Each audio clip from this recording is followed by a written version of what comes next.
गुड्डूचा gift. आयुष्यपत ते बघा ना, हा फोटो कुठे भेटला त्याला? मी पाठवले ना, मला पाठवलं पण आतमध्ये ते उलट प्रिंट झालंय.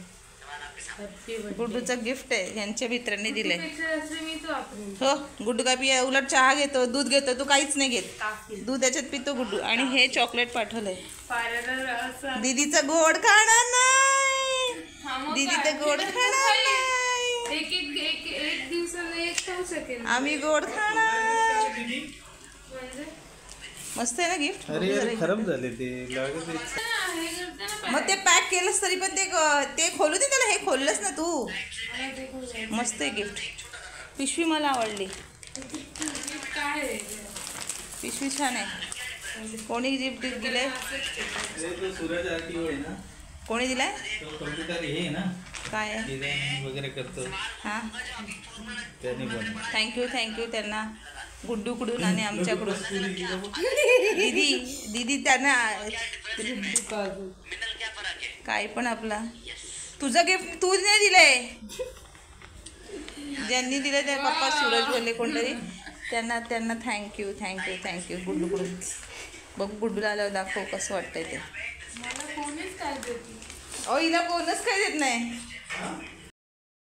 नमस्कार, तुमच्या सर्वांचं पुन्हा एकदा आपल्या चॅनलवर खूप मनापासून स्वागत आहे. कसं आहे सगळे? आज साडी घातलेली आहे मस्तपैकी. नागपंचमी आहे, नागपंचमीच्या सगळ्यांना शुभेच्छा. मस्तच जेवण झालेलं आहे. जेवणाचा बेत किती भारी बनवलेला दिदी. वरण भात, वालाचा बिरडा, अळूवडी आणि तांदळाची खीर. खीर कशी झाली दीदी? दिसतच नाहीस तू इथे उजेडात. छान मस्त झाले ना? मस्त झाले. मस्त झाले, खूप छान झाले. मी आत्ताच जस्ट खाल्ली आहे खीर. आता गुड्डूला आणायला जायचं आहे. मेथीची भाजी साफ करायची, मेथीची भाजी आपण डब्याला बनवायची. अळूवडी पण छान झाली आहे ना. अळूवडी पण छान झालेली आहे. मेथी आणि खीर तर खूप छान झाली. मला अजून एक वाटे मिळाली असती तर बरं झालं असतं, छान वाटलं असतं. पण नको, आता बस झालं. पोट गच्च होईल एकदमच, नाही तर मग संध्याकाळी झोप आली मला आता. गोड खाल्लं ना, मस्त झालं, छान झालं, मस्त झालं ना. किती दिवसांनी काय गोड? काय गुड्डूच्या बड्डेला काय खाल्लंस मग? केकच्या बड्डेला किती दिवस झाले? केक 6 दिवस झाले. मग 6 दिवसात ना काही 1 हफ्ता झाला. काय बोलायला पाहिजे. चॉकलेट कसं खाल्लं काल? कधी खाल्लं? काल मग चॉकलेट पण खाल्लं काल. चला, मला पण बिग बॉस बघायचं होतं, पण आता मी गुड्डूला आता आणायला चालले. आणि नंतर मी बोलली मेथीची भाजी साफ करते आणि मग गुड्डूला आणायला. तर मी मेथीची भाजी आणायला आता साफ करायला टाईम नाही राहिला, 2:15 राहिले. आणि मग त्याला आणायला जावं लागेल आता. चल पहिले त्याला आणते, मग मेथीची भाजी आणते. मेथी साडी काढेल आणि मग मेथीची भाजी साफ करेल. का आता साडी काढून काढ आणि वापस येऊन नको. साडी मेथीची भाजी साफ करायला गुड्डूला आणून मग साडी काढायला लागेल. पण छानच, बऱ्याच दिवसांनी पण साडी घातलेली आहे. मलाच माझं छान वाटतं. नाही दे जरा, अगं दे ना जरा. आणि छान मस्त ऊन पडलं. आत्तासं ऊन पडलं आहे. सकाळपासून ऊन बिलकुल नव्हतं. सकाळ पावसाने नुसता धुडकूस घालून ठेवलेला. सकाळी पण गुड्डूला सोडायला गेली मी, तर रेनकोट नव्हता घातला. तो बोलतो मम्मी रेनकोट नको, पाऊस नाही आहे, आपण पटकन जाऊया. अर्ध्या रस्त्यापर्यंत गेलो आणि एवढा पाऊस आला, म्हणजे असं बारीक बारीक मग मोठा नाही आला पाहिजे ना. तो बारीक नाही आला, डायरेक्ट आला तर मोठा झालाच, एकदम जोरात आला. वापस मी आता मेथीची भाजी घ्यायला गेलेलो आणू, आणि मी मेथीची भाजी घ्यायला गेलो तेव्हा पण आला तर एकदमच जोरात आला, एकदम जोरात आला, सुसाट. चला आता गुड्डूला आणायला जाऊन येते. बाप्पा उशीर झाला बघतो. चलो भेटू आपण नंतर. बघ तर दुबईवरून आलाय, दुबईवरून डायरेक्ट दुबई ना, दुबई का? दुबई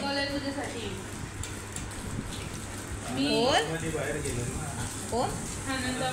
अंबानी. हां अंबानी लंडनला कुठे? आम्ही दुबईला गेलेला, त्या दुबईवरून आणलं घेऊन. त्याला माहिती असेल ना, त्या दिवशी आलेला तर त्याला माहिती असेल ना, कारण त्याचा अंबानी मित्र आहे गुड्डूचा. कोण?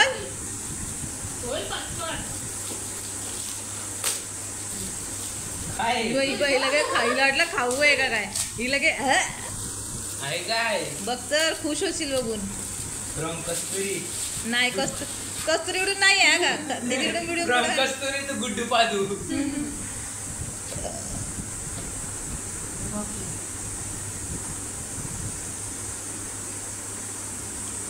कसं आहे काही चिट्टी बिट्टी नाहीये लगेच करू. आहे कसा मस्त आहे. ते कुठेतरी लावायला होईल.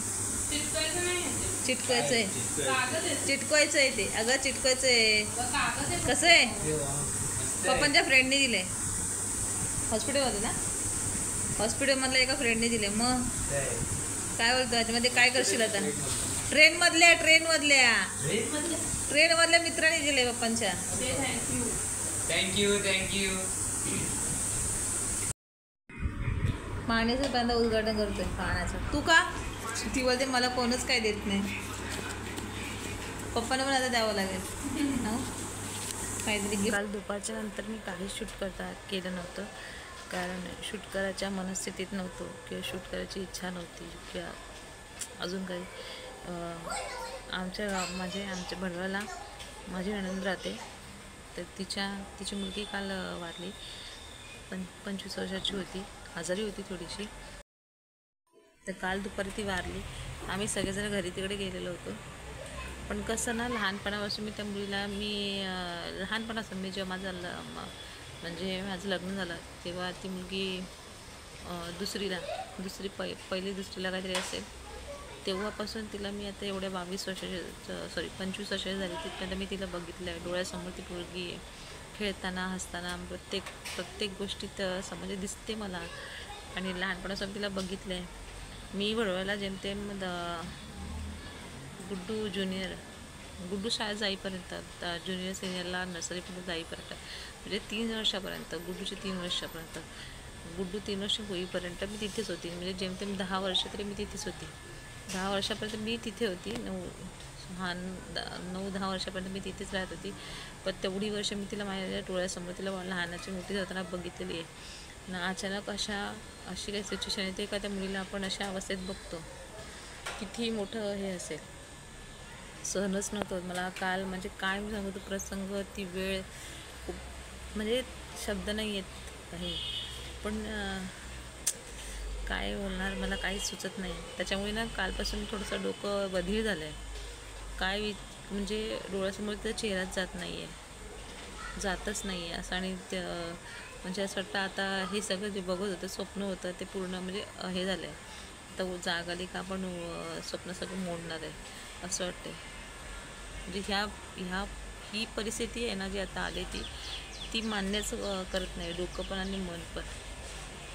एवढ्या कमी वयात निघून जाणं म्हटलं म्हणजे तर काय जगलं असेल त्याने. काय जगणंच जगलं नाही. 25 वर्ष हे काही मरणाचं वय नाही आहे. म्हणजे सगळ्यामध्ये निघून जाण्याचं वयच नाही आहे. मम्मी कुठे गेली? म्हटलं तू बाहेर गेली. अगं रेशमाचं बोलत होती. डेंजर खूपच म्हणजे ती सिच्युएशनच वेगळी आहे. तर त्याच्यामुळे आम्ही रात्री किती 9-9:30 वाजता काहीतरी तिथून आलो. त्याच्यानंतर त्याच्यानंतर मी जेवण वगैरे बनवलं आणि आता जेवलं. तर जेवायची पण इच्छा नव्हती. जेवायची इच्छाच नव्हती घरामध्ये. म्हणजे जेवण बनवून जेवायची हे नव्हती. पण काय करणार. आत्ता पण मी सकाळी उठलं असं मला एकदम कसंतरी वाटतं. त्या डोळ्यासमोर तिचा चेहराच माझ्या डोळ्यासमोर येतो. कारण मी तिला अक्षरशः लहानपणापासून बघितलेली आहे. आमच्यासोबत कपडे धुवायला जा म्हणा. मला कपडे धुवायला थोडं लांब जावं लागायचं. तिथे कपडे धुवायला जायला म्हणा, पाणी भरायला, सगळ्या गोष्टीला आमच्यासोबत असायची तेव्हा. नंतर मग मी इथे आल्यापासून थोडंसं कमी झालं. पण असायचो आम्ही कधी गेलो का आम्ही गेलो का कोणाच्या लग्नाला, जयंतीला, कोणताही फंक्शन असेल त्या गावाला मी भडवायला गेली का मग ते विचारपूस, मग त्या गप्पा, मग ह्या सगळं त्याच्यामध्ये प्रत्येक गोष्टीमध्ये ती असायची. आम्हाला एवढं कठीण जातं तर तिच्या मम्मी पप्पांना बहिणींना किती कठीण जाईल हे मीच इमॅजिन नाही करू शकत आहे. नाही रे असं मम्मी बोलते असं तरी नाही एवढं कमी आयुष्य द्यावं. एकतर द्यावंच नाही तर मग एवढं कमी आयुष्य नाही द्यावं कोणालाच नाही. लहानाची मोठी मी माझ्या डोळ्यासमोर तिला बघितलं आहे. आणि आईने एका म्हणजे आईने खेळवले तिला वाढवले, लहानाची मोठी करले, सगळं काय त्या आईने केलं. त्या आईचं काय हाल असेल इमॅजिनच करू शकत नाही आपण. त्यामुळे मला काहीच शूट करता नाही. डोकं नुसतं दुखतंय, तिथून आल्यापासून खूप डोकं दुखतंय. काल रात्री मी गोळी पण खाल्लेली तरी पण डोकं दुखतंय, अजून खूप डोकं दुखतंय. त्याच्यातून बाहेर येण्यासाठी मी म्हणजे ते विचार आणि त्याचा चेहरा डोक्यातनं निघून जाण्यासाठी काय ना काय उद्योग चालू आहेत, पण तरी पण ते निघत नाही आहे. डोक्यातून निघतच नाही तो. तिचा जयंतीच्या दिवशी आमच्या नाचताना खेळताना सगळ्यांसमोर आहे, डान्स करताना आहे, ती एन्जॉय करताना आहे. ते सगळ्यांनी आता अचानक आपलं तर निघून गेलं, हे मान्यच होत नाही. डोकं मन पण मानतं, डोकं पण नाही मानते. पण माणूस शकत नाही.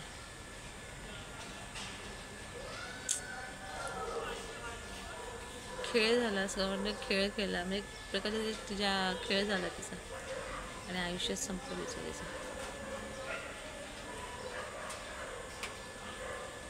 शब्दच नाहीत मला. नुसतं नाव जरी काढलं ना आणि भावपूर्ण श्रद्धांजली हे शब्द असे, ती नाही आहे जगात. आता हे शब्द ऐकूनच डोकं बधीर होते. नाही हे होऊ शकत.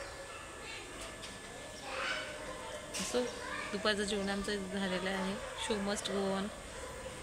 काय माझ्या हातात असताना मी ते कुणाला जाऊन दिलं नसतं. माझे 3 दीर गेले, मामा गेले, भाऊ गेले, कुणालाच जाऊन दिलं नसतं माझ्या हातात असतं तर. कारण तीच परिस्थिती ना, एक आपण हे नाही होतं, तर एक काय ना काय आहेच. डोकं अक्षरशः बधीर करून टाकलं, सुन्न झालं डोकं. विचार करायचाच होत ना, विचारच करू शकत नाही. आणि अजूनही मला डोकं खूप दुखतं. मी गोळी घेते, तर नको, काल पण गोळी घेतली, आज पण गोळी नको घेऊस. पण ना डबा वगैरे झाला तर लगेच झोपून मला बोलायचं. कारण रात्री मी बराच उशिराने झोप लागली, कारण डोळ्यासमोरच जो चेहरा आहे तो त्या सगळ्यांना ते फोटो बघून, त्या चेहरा बघून आठवण हालत बेकार आहे. चलो, यांचा डबा झालेला आहे, भाजी झालेली आहे मेथीची, चपात्या करायच्या, चपात्या करते. आणि कपड्यांना आज कपडे बनवून खूप उशीर झाला. काल मी सकाळी कपडे धुतले नव्हते आणि कारण कमी होते कपडे, त्यामुळे मी कपडे नव्हते धुतलेले. मी थोड्या लेटने कपडे धुवेल, कारण पुन्हा अजून दुसरे कपडे निघते, त्यामुळे लेटने कपडे धुवेल. पण हे खबर ऐकल्यानंतर मग पाऊलच नाही टिकत. मग लगेच आम्ही इथून गेलो आणि यायला उशीर झाला. मग त्या टायमाला मी कपडे लावले नाही आहेत. आता आज कपडे पण उशीर झालेत, कपडे धुवायला लागत आज. दोघांना सुट्टी, त्याच्यामुळे थोडे उशिरा उठलेत. चला, चपात्या करून घेते. मेथीची भाजी झालेली आहे, आता ह्यांना डब्याला चपात्या करते आणि मग थोडा वेळ झोपून घेते, रेस्ट करते थोडीशी, कारण डोकं अजून पण माझं खूप घाल लागलं. चलो, भेटू आपण नंतर. त्या चला, आमचं रात्रीचे जेवण वगैरे झालेली आहेत. मस्त खिचडी भात केलेलं ना, हां, खिचडी भात आणि पनीरची भाजी केलेली होती. तर चला, आपला आजचा ब्लॉग इथेच थांबवतो आहे. उद्या पुन्हा एका छानशा ब्लॉगमध्ये भेटायचं आहे. डोकं अजून पण दुखतं आहे माझं, हेच भाग माझा असं दुखतं आहे. एवढं डोकं दुखतं आहे भरपूर, अर्धा भाग खूप दुखतं आहे. गोळी खावीच लागणार आहे मला. डोलो आहे ना फ्रीजवरती, ती खाते आता. तेव्हा चला, आजचा ब्लॉग आपण इथेच थांबूया. उद्या पुन्हा एका छानशा ब्लॉगमध्ये भेटायचं आहे. तेव्हा जाण्यापूर्वी चॅनल नवीन असेल तर सबस्क्राईब करायचं, लाईक शेअर करायला विसरायचं नाही आहे. आणि हा व्हिडिओ तुम्हाला कसा वाटला ते कमेंट बॉक्सला नक्की सांगा. चलो, बाय, भेटू नेक्स्ट ब्लॉगमध्ये. माझा हा डावा डोळा पण फडफडतो दीदी, उजवा डोळा दिसतोय, तुला फील होतं उजवा डोळा पण फडफडतोय. चला, भेटू आपण नेक्स्ट ब्लॉगमध्ये.